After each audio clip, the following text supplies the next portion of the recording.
نبی اکرم صلی اللہ علیہ وآلہ وسلم نے وحی کے رک جانے کے زمانے کے حالات بیان فرماتے ہوئے کہا کہ ایک روز میں چلا جا رہا تھا کہ اچانک میں نے آسمان کی طرف ایک آواز سنی اور میں نے اپنا سر آسمان کی طرف اٹھایا، کیا دیکھتا ہوں کہ وہی فرشتہ جو میرے پاس غار حرا میں آیا تھا وہ آسمان و زمین کے بیچ میں ایک کرسی پر بیٹھا ہوا ہے۔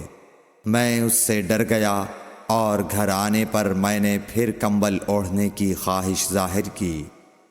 اس وقت اللہ پاک کی طرف سے یہ آیات نازل ہوئیں، اے لحاف اوڑھ کر لیٹنے والے، اٹھ کھڑا ہو اور لوگوں کو عذاب الہی سے ڈرا، اور اپنے رب کی بڑائی بیان کر، اور اپنے کپڑوں کو پاک صاف رکھ اور گندگی سے دور رہ۔